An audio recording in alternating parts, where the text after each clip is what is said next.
Ini dohirnya nampaknya 2 kali lipat. Tapi di sisi Allah bangkrut. Sebaliknya kalau kita sedekah atau zakat, 1 sedekah saja dilipat gandakan 700 minimal. Fikul sumbulatin mi'atu habbah. Jadi Allah yudhaifu liman yasha. 1 dilipat gandakan 700 dan Allah bisa lebih dari itu sesuai yang Allah kehendaki. Pahalanya berlipat-lipat luas sekali. Walaupun nampak zahirnya kalau kita sedekah itu kok hartanya berkurang, rekeningnya nolnya berkurang.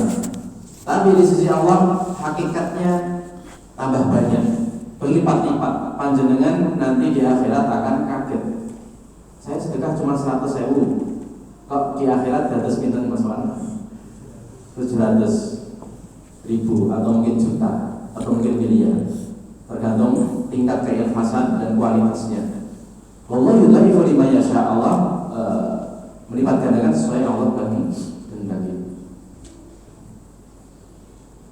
Masyaallah muslimin azza wa jalla. Di dunia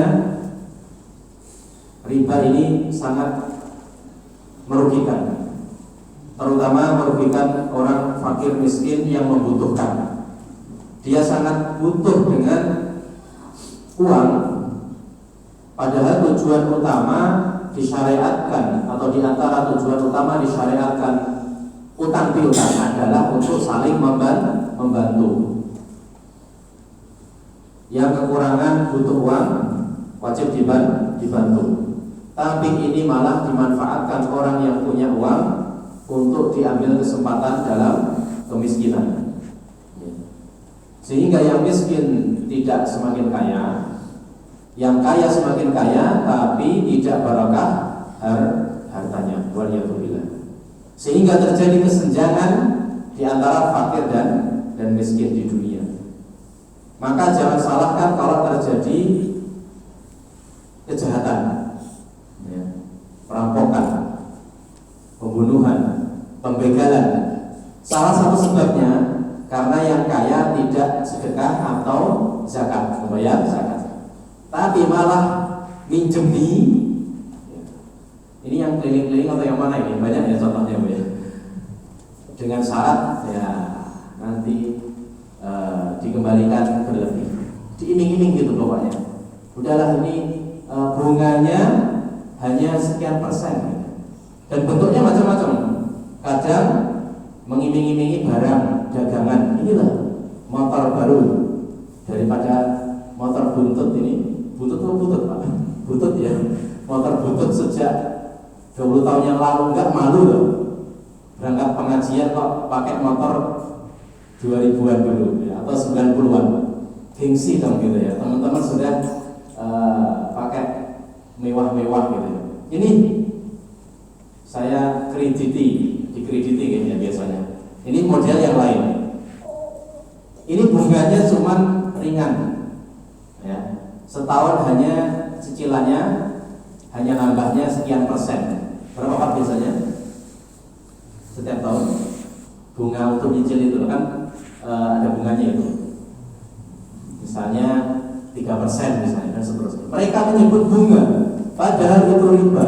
Ini diantara makar syaitan dalam menyesatkan manusia adalah, sering saya sebut gitu, menyebut sesuatu yang busuk dengan kata-kata seakan-akan indah. Riba kan ini dosa jelas ya, dosa besar ya.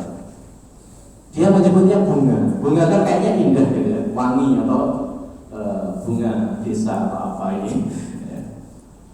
Contoh lain, zina gitu ya. Ini kan jelas jelek, buruk. Orang-orang mendengarnya saja sudah risih gitu. Tapi mereka sebut dengan prostitusi gitu ya. PSK, seakan-akan legal, pekerja. Dia lagi bekerja Pak, jangan dicela gitu. Itulah makar syaitan yang diikuti oleh syaitan manusia. Di antara kabar dari Allah, kata sebagian ulama tafsir, Allah berfirman di surat Taubah, wa qallabu lakal umur, laqad ibtaghul fitnata wa qallabu lakal umur. Mereka mencari fitnah mencari fitnah, dan mereka membolak-balikkan urusan. Di antaranya membolak-balikkan istilah syar'i, riba diganti dengan bunga, istilah zina diganti dengan yang seakan-akan legal, prostitusi dan pekerja-pekerja itu. Bahkan mereka musuh Islam membolak-balikkan istilah supaya terlihat di orang awam ya terutama itu halal, padahal itu haram. Waliyadzubillah. Jadi dunia ini kita harus hati-hati, terutama hidup di negeri yang masih banyak ribanya. Ada pun di akhirat orang yang bermuamalah dengan riba tentunya akan dilaknat oleh Allah Subhanahu wa taala. Nah, ini hadis yang saya sebut kemarin akan kami tafsirkan insyaallah lebih detail. Ya, lebih detail. Rasulullah bersabda di Sahih Muslim bersanad kepada Nabi Muhammad SAW, la'anallah, Allah melaknat akilar riba, pemakan riba. Laknat adalah dijauhkan dari rahmat Allah, dan surga tidak akan diperoleh kecuali dengan rahmat Allah. Surga itu saking nikmat indahnya, saking harganya mahal, tidak bisa diganti, ditukar dengan amal soleh kita. Bahkan Nabi Muhammad SAW tidak bisa. Seluruh makhluk bahkan malaikat berkumpul jadi satu, ya, amal soleh di satu timbangan. Rahmat Allah, ya, surga Allah di satu timbangan. Surga Allah ini lebih berat, saking nikmat besar, tiada tara keindahannya. Selamanya lagi kita beramal soleh selamanya atau hanya berapa tahun? 60, 70 tahun, kalau 100 alhamdulillah. Ya. Semoga panjang umur Pak. Oke, Pak Imun dan Pak Basuri, kita doakan sehat walafiat, disembuhkan dari penyakitnya, panjang umur dan baik amalnya gitu ya. Bukan hanya panjang umur biasa. Khairun nasi man tola umruhu wa kasura amaluhu wa hasuna amaluhu. Yang artinya kata Nabi, sebaik-baik orang yang panjang umur dan baik amal. Nah, amin. Mudah-mudahan kita termasuk di dalamnya. Sepanjang apapun manusia hidup ini, dari Nabi Adam sampai hari kiamat, bahkan Nabi masuk ini di satu timbangan, surga satu timbangan, masih berat surga ini, nggak ternilai Pak.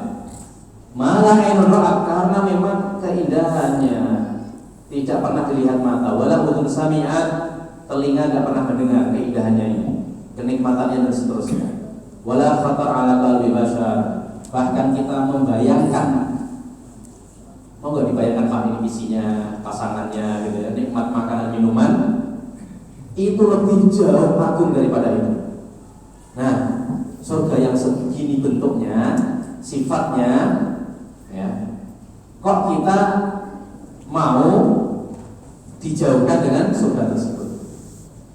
Nah, surga yang seperti ini, yang seimbang hanya apa? Hanya rahmat Allah. Ini surga hanya rahmat Allah Subhanahu wa taala.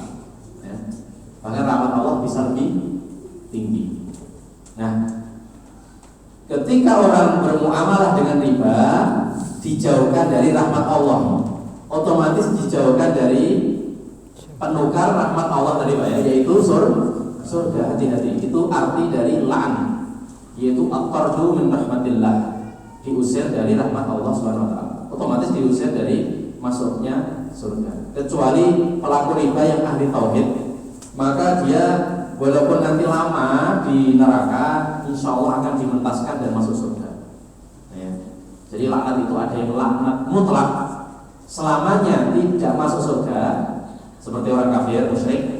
Ada yang laknat tidak mutlak, muqayyad, yang terikat. Dia dijauhkan dari rahmat sementara, tidak selamanya. Tapi sementaranya di neraka itu sehari di sana 1000 tahun Pak, di dunia siap kita digoda malaikat dan masuk api neraka yang panas. Sehari di dunia saja tidak mampu, apalagi 1000 tahun. Waliyadzubillah. Nah, di sini Nabi mengatakan la'anallahu akila riba. Allah menyebutkan ada 4 ya di sini ya. Pertama, akila riba, pemakan riba. Pemakan riba. Mereka yang minjemi uang atau minjemi barang. Jadi hutang piutang itu tidak harus uang, tapi boleh barang. Seperti Nabi pernah berhutang unta kecil dan Nabi membayar unta besar. Kemudian Nabi mengatakan khairukum ahsanu qadaan. Orang yang terbaik di antara kalian yang kalau bayar hutang itu dilebihi. Ya. Sebagai hadiah ya, bukan syarat dari yang menghutangi, bukan. Ya. Kalau mampu. Maksud kami adalah akilah riba, pemakan riba ini adalah mereka yang menghutangi, tapi dia mensyaratkan untuk ketika mengembalikan harus lebih. Misalnya pemakan riba ini adalah saya menghutangi ini 1 kilo emas gitu ya. Tapi syaratnya nanti kalau mengembalikan 2 kilo emas. Ini pemakan riba. Pemakan riba ini tidak dimakan uangnya, tapi digunakan untuk membangun rumah, digunakan untuk beli kendaraan mewah, atau untuk haji dan seterusnya. Bukan dimakan. Nah, tapi kenapa Nabi mengatakan memakan riba? Padahal tidak semua uang riba dimakan. Jadi pemakan riba ini, kenapa Nabi mengatakan pemakan? Karena efek terbesar atau yang sering digunakan orang adalah memakan harta, memasukkan benda makanan atau minuman ke mulut, itu makan Pak. Itu yang sering digunakan dan yang paling bahaya. Yang paling bahaya, harta kalau kita masukkan ke tubuh kita, semuanya bahaya, haram. Mau kita gunakan untuk uang riba ini Pak ya, mau dia gunakan untuk apapun selain makan itu haram, tidak boleh. Ya. Termasuk untuk ibadah, untuk beli rumah dan seterusnya tidak boleh. Tapi ketika dia masukkan ke mulut ini untuk menjadi darah daging kita, itu lebih bahaya.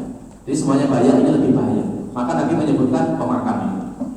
Kenapa? Karena ketika uang haram masuk ke perut menjadi daging, nah ini sangat berhak mendapatkan api neraka dan kurang berkah badan kita, umur kita. Rasul bersabda, "Mana bata min lahmin min suhtin fannaru aulalahu." Jadi sebuah daging yang tumbuh karena sebab murka Allah, di antaranya riba, maka neraka lebih berhak untuk mengenai daging yang tumbuh tersebut. Nah, itu kenapa di sini disebut pemakan riba. Walaupun maksud dari pemakan riba ini ada 4 ya. Adalah orang yang menghutangi dan dikembalikan kepada dia uangnya tadi dan lebihnya. Yang lebihnya ini itu adalah harta riba. Dia pelaku utama. Pemakan riba walaupun dia tidak memakan riba, dia digunakan untuk yang lain. Ini ya, yang dimakan hanya pokoknya saja. Kalau ini yang halal, yang ini yang haram, dia berdosa, mendapat laknat. Nah, walaupun ini tidak digunakan minum atau makan, dia tetap disebut pemakan riba. Karena di antara tafsir pemakan adalah pemanfaat riba.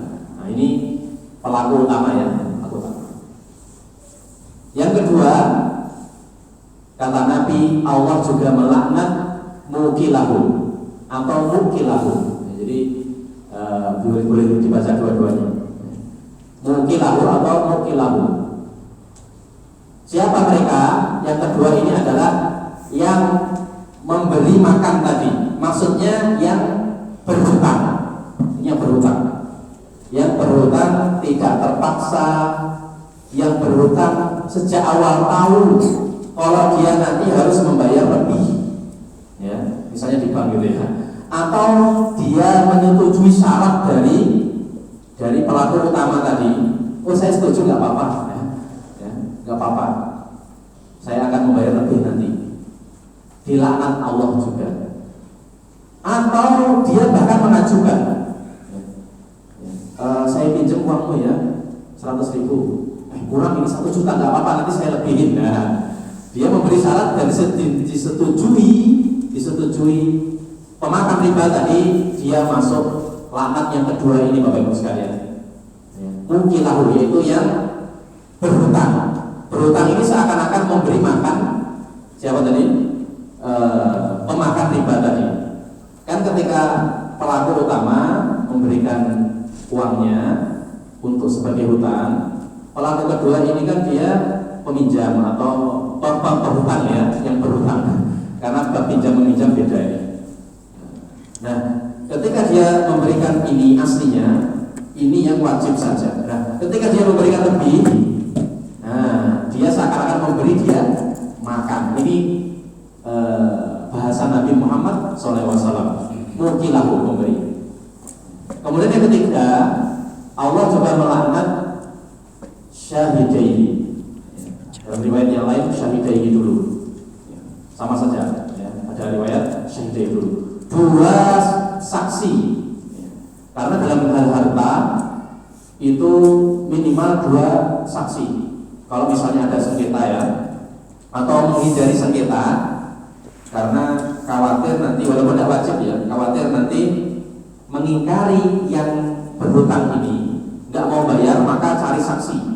Ayo saksi Pak. Nah, saksi ini kalau mau bersaksi dalam akad riba minimal dua ini ya, dia juga kena laknat Pak. Walaupun nggak makan riba, tapi dia juga membantu dalam lancarnya kesuksesannya akad riba tersebut. Kemudian kita butuh sekretaris ini, butuh pencatat supaya nggak lupa.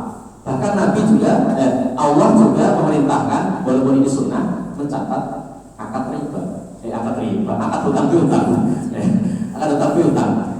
Ayat yang paling panjang di Al-Quran itu ya, ya ayyuhalladzina amanu idza tadayantum bidainin ila ajalin musamma faktubuh.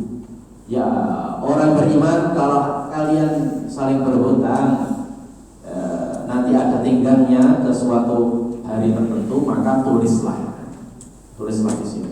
Di sini tidak sampai wajib, tapi maksudnya adalah memang ada syariat, ada yang mencatat. Tapi yang mencatat ini kalau tahu itu akad riba, maka dia juga terkena dosa riba. Sudah lengkap ini ya, 4. 1. Pelaku utama pemakan riba yang kaya ini ya. Yang kedua yang membutuhkan biasanya, dia pemberi makan riba, dilaknat juga. Yang ketiga, saksi ya, minimal 2, maksimal enggak terbatas. Seluruh hadirin di sini menjadi saksi dosa semuanya misalnya. Di depan sini ada transaksi misalnya. Kena laknat. Yang terakhir adalah sekretaris atau pencatat. Ada tambahan hadis, lanjutan hadis di Sahih Muslim yang belum saya sebutkan pekan lalu. Nah, mungkin menjadi perdebatan. Yaitu Nabi mengatakan hum sawa. Mereka itu sama. Nabi mengatakan mereka itu sama. Siapa? Pemakan riba, pemberi makan riba, yang piutang, yang berhutang, kemudian saksi, kemudian sekretaris. Sekretaris atau sekretaris Pak? Yang benar. Pak Sidik gimana? Sekretaris. Oh ya. Ada banyak bahasa Indonesia yang ada yang baku, ada yang tidak baku, tapi terkenal ya, yaitu yang baku sekretaris. Semuanya kena ya. Nabi mengatakan hum sawa, mereka sama. Nah ini saya kaitkan dengan pertanyaan Pak Amin pekan lalu ya Pak ya. Beliau menanyakan apakah sama pelaku utama dengan yang lain ini ya. Apakah sama? Saya jawab mereka pelaku riba semuanya. Betul? Sepakat ya, pelaku riba. Karena kaidah umumnya dalam syariat al-mubashir bil fi'li kal mutasabbib bihi. Itu kaidah umum dalam fikih ya. Usul fikih. Yang artinya pelaku, orang yang menjadi sebab maksiat ya, atau yang membantu maksiat, dia seperti pelaku utama ya, seperti pelaku utama. Ada jamaah jauh tanya, di mana toko khamr gitu ya, minuman keras ya, ayo saya bantu gitu, saya carikan ini loh di marketplace yang warna hijau atau oranye misalnya gitu ya. Dia juga terkena dosa minum khamr. Apakah dosanya sama? Nanti kita jawab ya. Ini semakin kelihatan kok ada bedanya. Kemudian Allah juga melarang saling tolong-menolong dalam keburukan, dosa dan kezaliman. Di surat Maidah, wala ta'awanu 'alal itsmi wal 'udwan. Kalian jangan tolong-menolong dalam dosa dan kezaliman. Ya. Wattaqullaha innallaha syadidul iqab. Takutlah kepada Allah karena azab Allah itu sangat perih dan pedih. Jadi sama atau beda Pak? Saya mengatakan pekan lalu adalah sama dosa ribanya. Dari sisi apa? Tapi saya mengatakan hukumannya berbeda. Hukumannya berbeda, sama-sama berdosa dan hukumannya berbeda. Tapi Nabi mengatakan hum sawa, mereka itu sama. Mereka itu sama. Nah, kalau kita melihat konteks hadisnya, Nabi mengatakan mereka sama itu maksudnya apa? Fil laknah. Ya. Sama-sama dilaknat. Ya gitu, kita membaca konteks hadis secara utuh. La'anallahu akila riba wa mukilahu wa syahidi wa katibahu. Allah melaknat ya, melaknat pemakan riba, yang memberi makan, saksi dan juga sekretaris. Melaknat. Nabi mengatakan hum sawa. Nah, jadi kita memahami, menafsirkan itu tidak boleh, ini kaidah umum ya, mencopot dari konteks hadisnya. Maka nanti bisa salah. Konteks hadis di sini adalah dosa laknat yang sama. Hum sawa, fil laknah. Karena Nabi mengatakan la'anallah, Allah melaknat semua empat tadi. Hum sawa, sama-sama dilaknat. Ya. Maka mereka, saya katakan pekan lalu, adalah sama-sama terkena dosa riba. Tapi hukuman di akhirat itu berbeda. Kenapa? Karena pemakan riba beda sama orang kaya tadi ya, pemakan riba beda dengan yang terpaksa ya, bukan terpaksa ya, yang dia memang membutuhkan pinjaman kemudian memberikan uang untuk riba tadi. Dia dosa juga karena saling menolong. Tapi beda hukumnya dengan pemakan. Mayoritas dalil kalau kita lihat adalah pemakan riba, pemanfaat yang pertama tadi. Alladzina ya'kuluna riba la yaqumuna illa kama yaqumu alladzi yatakhabbathu asy-syaitanu minal mas. Alladzina ya'kulun. Banyak sekali ya'kulun. Ya. Akilah riba. Kemudian Nabi juga bersabda, Istanibus sab'al mubiqat, jauhilah 7 yang mencelakakan. Yang saya sebutkan sebelumnya. Di antaranya adalah aklur riba, memakan riba. Jadi mayoritas dalil itu pemakan riba. Maka kaidah keadilan adalah menetapkan sesuai porsinya masing-masing. Ya. Kalau menyamakan justru malah dolim. Maka Allah SWT yang maha adil, maka secara umum kena dosa termasuk laknat, tapi hukuman di akhirat itu berbeda-beda. Mana yang lebih parah? Yang paling parah adalah yang pertama. Dia sudah punya uang kaya kok malah memanfaatkan makan riba tadi. Ini bahasa Jawanya apa Mas Warna? Kemaruk ya, sangat kemaruk ini orang. Yang kedua, walaupun sama-sama dilaknat, sama-sama dosa, tapi lebih ringan dikit. Ya. Apalagi yang ketiga, hanya saksi, hanya nonton gitu. Dia juga dosa, tapi tidak sama hukumannya. Contohnya, ada orang berzina, kita mampu menegurnya, tapi malah nonton, Pak. Apakah yang nonton ini mendapatkan dosa zina?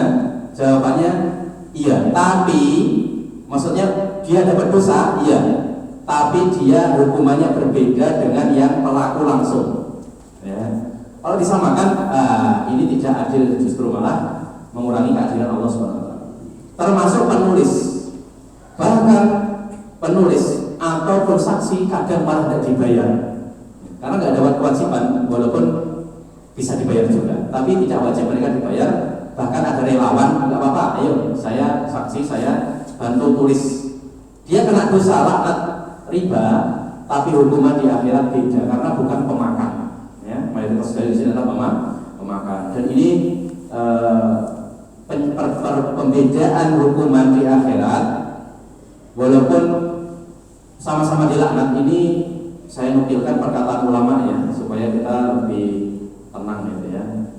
Karena saya bukan ulama ya, hanya pelajar biasa. Ini Imam Zahabi ya, dinukil oleh Imam Abdul Rauf Al-Munawi dalam kitab Syarah Hadis Faidul Qadir, Syarah Al-Jami' Shaghir ya.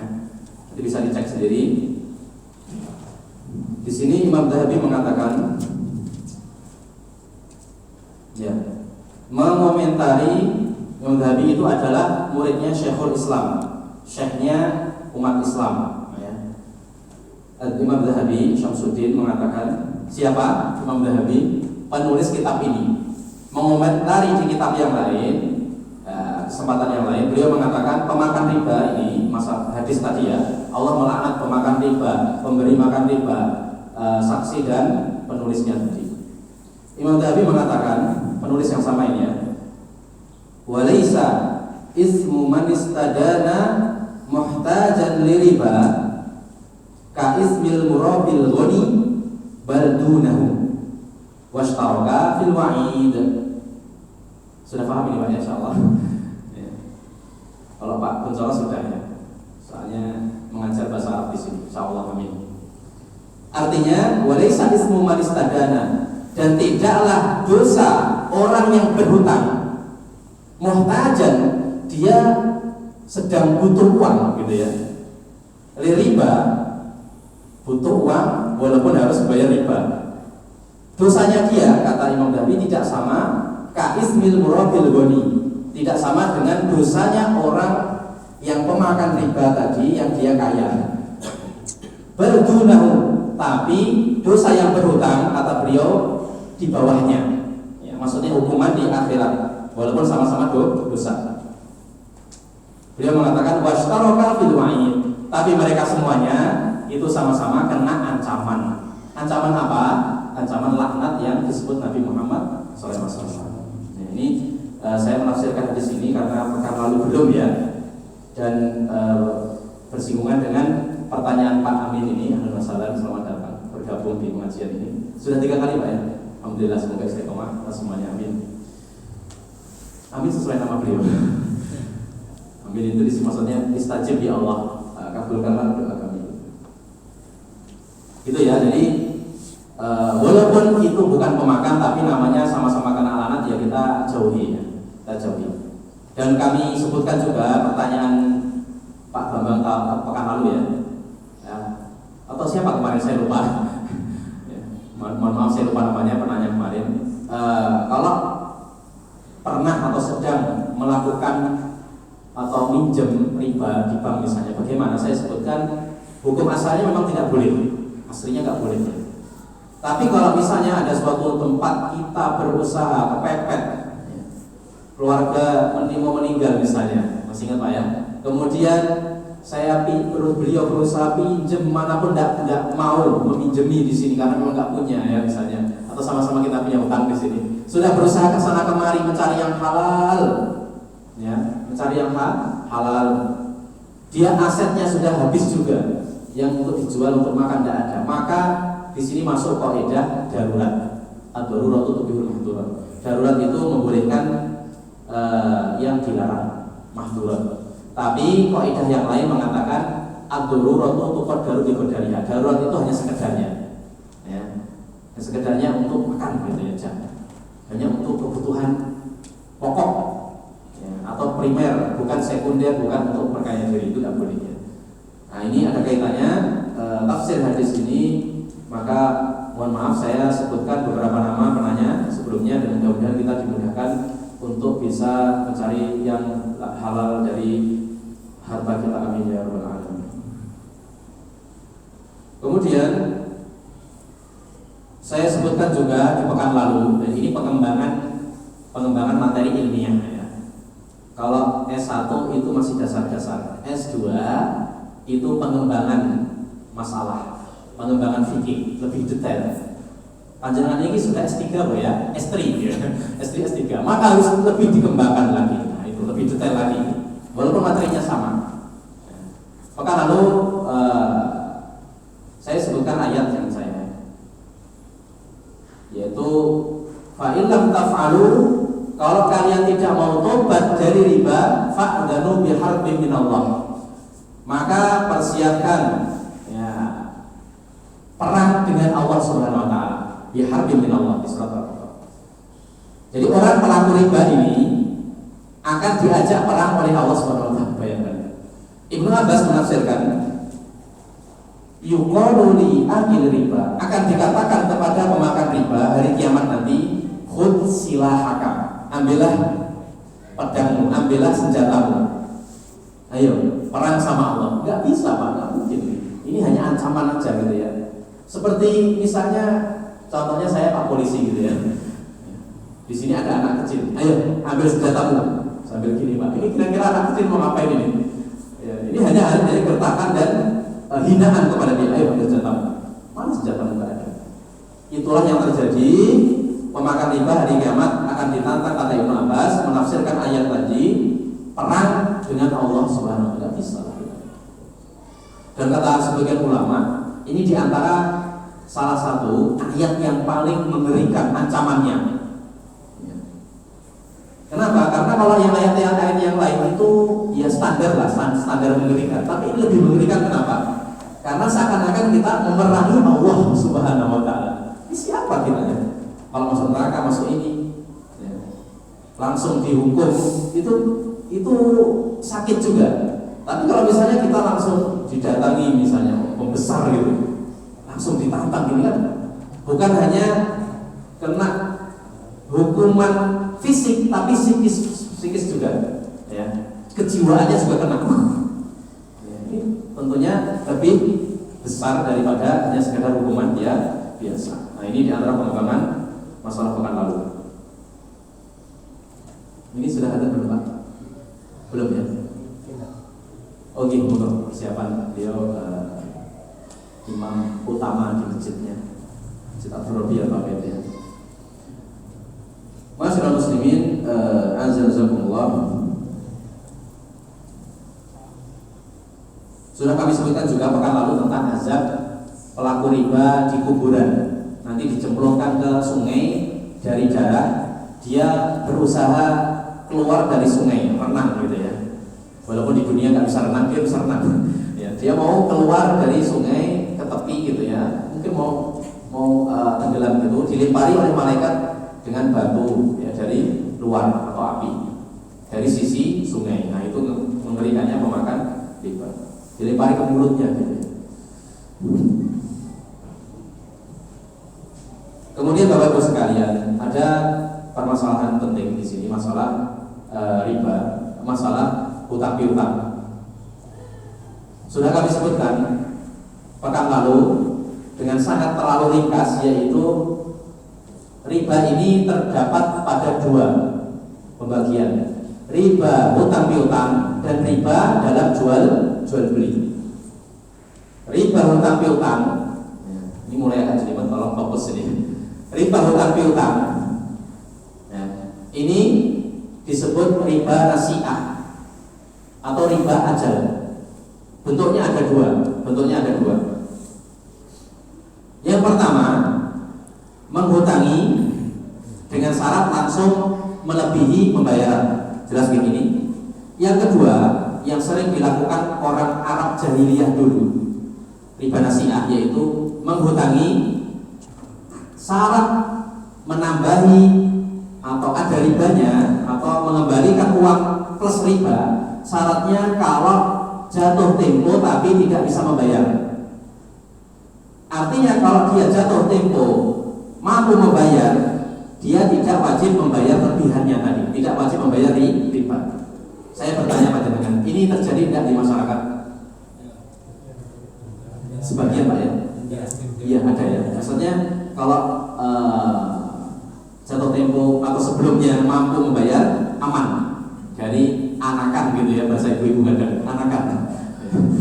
Tapi kalau telat membayar sengaja atau tidak, maka akan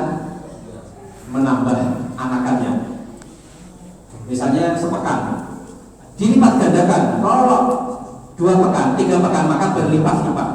Itu maksud dari ayat ya ayyuhalladzina amanu la ta'kulu riba adhafan mudha'afa. Wahai orang beriman, jangan makan riba yang berlipat-lipat seperti ini. Apakah yang tidak berlipat boleh? Enggak boleh juga, enggak boleh juga. Kenapa? Karena dulu mayoritas orang Arab jahiliyah pakainya yang model gini, Pak. Mau kita terapkan jangan. Nanti kembali ke jahiliyah. Kita kan sudah modern di sini, bukan kembali ke jahiliyah dulu. Nah, ini riba nasiah. Nasiah itu apa? Menunda. Bayangkan Bapak Ibu sekalian. Orang memang kadang seringnya terpaksa minjem karena memang fakir. Mohon maaf, karena memang butuh duit, Pak. Bahkan ada yang sebagian ngomong, saya butuh anakan gitu. Astagfirullah. Dia aslinya butuh uang untuk biaya ini, terpaksa anak sakit, istri ini, ya dan seterusnya. Nah, dia awalnya yakin mau bisa membayar hutang kepada si piutang tadi. Yakin bismillah, ya. Saya ada tanaman di sana, sawi masih bibit gitu ya. Saya akan bayar hutang 100.000 itu pekan depan. Setelah jatuh tempo, mohon maaf, alasannya kadang betul Bang, kadang ya, walaupun seringnya bohong ya. Kadang-kadang, wah maaf sawi saya nggak panen. Kenapa? Karena dikerok oleh tetangga gitu ya untuk makan pedes. Saya nggak bisa bayar. Mohon maaf ya. Dia, oh ya saya maafkan, tapi dengan syarat karena kamu terlambat, hukumannya harus diberi tambahan sekian persen misalnya gitu. Sepekan lagi, jatuh tempo lagi, misalnya sesuai kesepakatan tahun depan, oh nggak apa-apa tahun depan. Tahun depan ternyata belum mampu beneran. Atau memang mampu tapi nggak mau bayar. Dengan syarat, oh nggak apa-apa ditunda, ditambahin anakannya. Ini namanya riba nasiah. Jadi baik tambahannya ini karena sebab jatuh tempo yang tidak dibayar, atau memang dari awal ini mensyaratkan atau kesepakatan persyaratan untuk nambahi anakan tadi atau riba tadi, maka sama-sama dosa atau riba nasiah di sini ya, riba duyun dalam fikihnya. Yang kedua adalah jenis riba al-fadl. Riba al-fadl. Riba fadl ini biasanya dalam jual beli atau tukar menukar barang. Tukar menukar barang atau jual beli. Ada 6 ya, benda riba, punya sifat riba. Nabi bersabda, "Adzab dzahab bil dzahab." Kalau tukar menukar emas dengan emas, ya, ini terjadi riba kalau tidak sama timbangannya atau kalau tidak kontan. Yang kedua, fiddah bil fiddah kata Nabi, yaitu perak dengan perak. Dan keduanya ini dikiaskan oleh ulama dengan mata uang kita. Misalnya kertas dengan kertas gitu Pak ya. Bukan kertas buku ini, yaitu uang kertas yang dianggap bernilai itu Pak ya, walaupun aslinya enggak. Atau koin misalnya 500 itu. Sama, hukumnya sama, dikiaskan. Yang ketiga adalah al-burru bil burri ya. Gandum dengan gandum. Wasyair bi syair. Ketan Arab dengan ketan Arab gitu, nggak tahu ini ya, jenisnya ini agak beda, mirip gandum tapi beda. Biasanya untuk makan ternak syair. Kemudian yang kelima, at-tamru bitamri, kurma dengan kurma. Jadi tukar kurma 1 kilo ditukar dengan 2 kilo riba. Jadi harus sama takarannya. 1 kilo kurma ditukar 1 kilo kurma, walaupun beda jenis, sama-sama kurma harus sama, tapi dia tidak kontan, 1 kilo tapi serah terimanya besok. Serahnya hari ini, terimanya besok, terjadi riba. Yang terakhir adalah al-milhu bil milhi, yaitu garam dengan garam. Ya, garam dengan garam. Garam 1 plastik kecil itu berapa on Bu atau berapa gram? 50 gram. 500 ya, setengah kilo. Maka kalau mau tukar garam sapi misalnya, saya butuh garam sapi karena katanya lebih sehat gitu ya. Walaupun warnanya agak coklat ya, mengerikan, tapi katanya lebih sehat itu ya. Nah, saya punya yodium, punya sapi. Wajib sama-sama 1/2 kilo, harus sama. Ya. Kalau beda itu terjadi riba. Nah, di sini para ulama walaupun dalilnya itu hanya menyebutkan 6 barang, tapi ulama di sini mayoritas menyamakan dengan barang yang lain yang punya sifat bisa ditakar, bisa ditimbang. Kalau takar itu satu batok gitu ya, ditakar seperti beras, dan juga bisa ditimbang. Maksudnya cara jual belinya dengan timbangan atau dengan takaran. Syarat yang kedua, sifatnya harus sama, yaitu makanan. Jadi makanan dan cara jual belinya dengan ditakar dan ditimbang. Selain 6 barang tadi, di masyarakat kita apa Pak? Ibu? Beras, ketan, terus apa lagi? Jagung, apa boleh? Telo. Ya, masuk. Telo ini ditimbang ya, jual belinya. Karena kalau jual belinya satuan, maka nggak masuk. Misalnya 1 gitu ya. Kalau ditimbang berarti masuk. Selain telo apa?